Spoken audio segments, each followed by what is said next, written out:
Hello and welcome to my channel. मेरा नाम विजय है और आज के वीडियो का टाइटल है what is recursion in C programming. ठीक है दोस्तों, काफी इंपॉर्टेंट टॉपिक है, उतना ही इजी भी है। रिकर्शन मतलब क्या? Function calling itself. देखिए, हमने अब तक जो फंक्शन का कंसेप्ट देखा है उसमें हमने ये देखा है कि एक फंक्शन डिक्लेरेशन होता है, फिर फंक्शन डेफिनेशन होती है, फिर हम फंक्शन कॉल से फंक्शन डेफिनेशन को कॉल करते हैं। ठीक है, लेकिन यहाँ पे अभी क्या करना है हमको कि फंक्शन जो ये खुद को ही कॉल करेगा।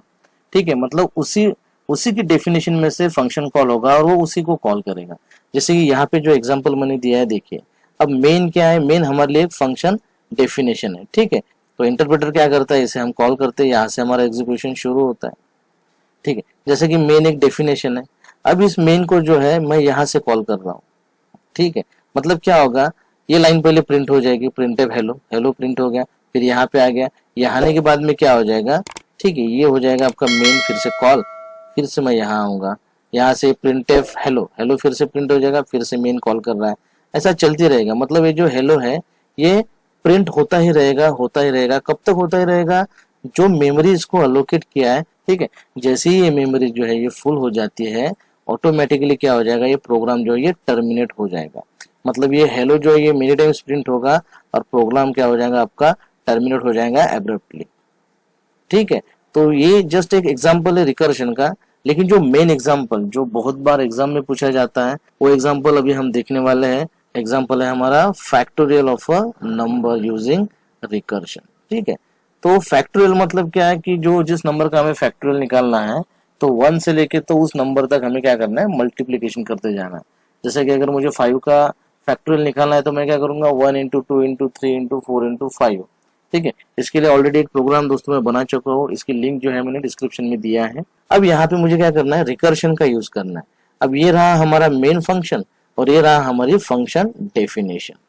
तो यहाँ से तो हम क्या करने वाले, फंक्शन को कॉल करेंगे, ये हमारे लिए नॉर्मल है। ठीक है, ये तो हम हमेशा करते ही आए हैं कि भाई मेन से हम फंक्शन को क्या करते, कॉल करते। लेकिन अगर आप यहाँ पे गौर करके देखोगे तो यहाँ हमने क्या लिखा है, fact is equal to a into factorial a minus 1। मतलब फैक्टोरियल फंक्शन को हम फिर से कॉल कर रहे हैं, मतलब ये कंट्रोल जो है यहाँ से यहाँ जाएगा। बट एक्चुअल में क्या होता है, ये कंट्रोल यहाँ से यहाँ नहीं जा रहा है।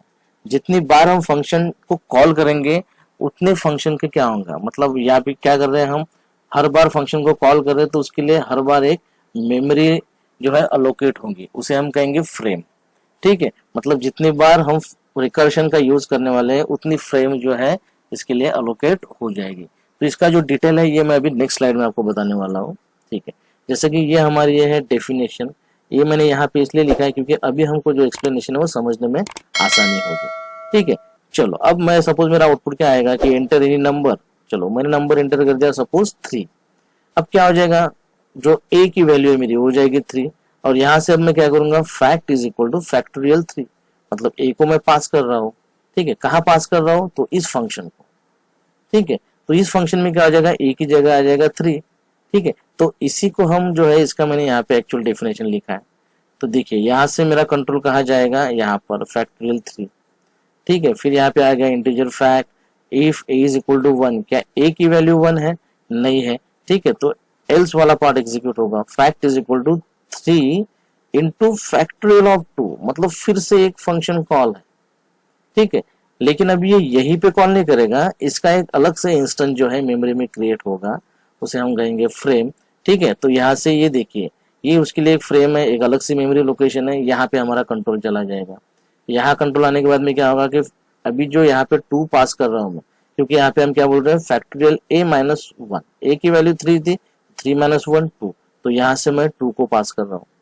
2 को पास करने के बाद में क्या होगा, ए की वैल्यू 2 हो गई इस डेफिनेशन में। फिर हम चेक करेंगे क्या ए इज इक्वल टू 1 है, नहीं है, तो अगेन ये वाला पार्ट एग्जीक्यूट होगा। फिर यहाँ पे हमने क्या लिखा है, 2 इंटू फैक्टोरियल 1। तो अभी भी क्या होगा, फिर से रिकर्शन का यूज होने वाला है। इसी फंक्शन को हम कॉल कर रहे हैं लेकिन इसकी मेमोरी लोकेशन अलग रहेंगी, तो यहाँ पे इसका इंस्टेंस क्रिएट हो गया। फिर यहाँ पर आ गया, यहाँ आने के बाद में क्या होगा, फैक्टोरियल 1। ठीक है, ए की वैल्यू हो गई 1। फिर हम यहाँ चेक कर रहे हैं क्या ए की वैल्यू 1 है, यस है। तो यहाँ से क्या होगा, ये जो वैल्यू है रिटर्न, मतलब एल्स वाला पार्ट तो एग्जीक्यूट नहीं होगा, तो इफ वाला पार्ट एग्जीक्यूट होगा। तो यहाँ से मैं रिटर्न करूंगा 1 को, कहां पर, अब 3 जगहों से फंक्शन कॉल हो रहा है, लेकिन ये फंक्शन कहां से कॉल हो रहा है, ये डेफिनेशन कहाँ से कॉल हो रही है, तो ये इस फंक्शन से कॉल हो रही है, तो इसलिए मैं रिटर्न कहाँ करूंगा, यहाँ पे करूंगा। मतलब यहाँ से मेरा कंट्रोल यहाँ आ जाएगा।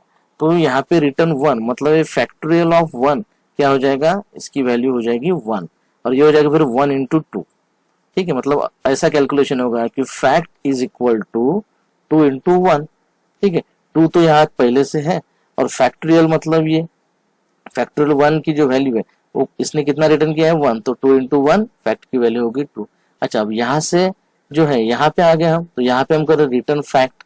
अभी फैक्ट की वैल्यू इस फंक्शन में क्या है 2 है, तो हम यहाँ पे वापस आ गए। ठीक है, यहाँ आने के बाद में क्या होगा, fact is equal to 3 into factorial 2, और फैक्टोरियल 2 क्या रिटर्न कर रहा है, फैक्टोरियल 2 रिटर्न कर रहा है 2, क्योंकि यहाँ पे फैक्ट की वैल्यू क्या थी 2, तो यहाँ पे क्या हो जाएगा, fact is equal to 3 into 2। देखिए 3 इंटू 2 मतलब 6। ठीक है, अच्छा ये फंक्शन हमने कहाँ से कॉल किया था, तो हमने मेन से कॉल किया था, तो मेन में वापस आ गया। ठीक है, तो रिटर्न क्या करेंगे हम यहाँ पे, फैक्ट, फैक्ट की वैल्यू क्या है 6, तो यहाँ पे आएगा factorial of 3 is equal to 6, और वो वैल्यू असाइन हो जाएगी इस फैक्ट के अंदर। ठीक है, मतलब फैक्ट इज इक्वल टू हो जाएगा आपका 6। मतलब इसी तरीके से जो है रिकर्शन वर्क करता है। अगर मैं यहाँ पर सपोज वैल्यू लेता था 5, तो क्या होता था, उतनी बार उसके इंस्टेंसेस जो है क्रिएट होते थे, उसके डेफिनेशंस जो है उसके लिए मेमोरी अलोकेट हो जाती थी।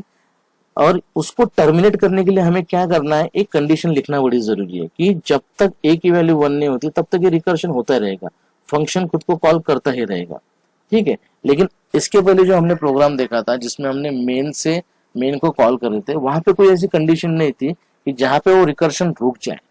ठीक है, लेकिन यहाँ पर हमने रिकर्शन रुकने के लिए ये कंडीशन दिया है कि जैसे ए की वैल्यू 1 हो जाती है हमें रिटर्न 1 करना है। मतलब अब यहाँ पर मैं फंक्शन को कॉल नहीं कर रहा हूँ, यहाँ से मैं क्या आ गया, वापस आ गया। ठीक है, तो हमको वही चीजें करना है, जैसे जैसे हम आगे बढ़ रहे थे वैसे वैसे ही हमको पीछे आना है। ठीक है, जिस फंक्शन से हमने कॉल किया था उसी फंक्शन में हमको वापस जाना है। तो यहाँ पर हमने कितने फंक्शन कॉल थे हमारे, यहाँ पर हमारे फंक्शन कॉल थे 1 2 3। ठीक है, 3 फंक्शन कॉल थे। ठीक है, तो अगर मैं यहाँ पे 5 वैल्यू लेता था तो 5 फंक्शन कॉल हो जाते थे। ठीक है, तो यहाँ पे कुछ और आंसर आता था। ठीक है, आई होप दोस्तों आपको जो है ये वीडियो समझ में आया होगा। ठीक है, तो मिलते हैं अगली वीडियो में। Thanks for watching.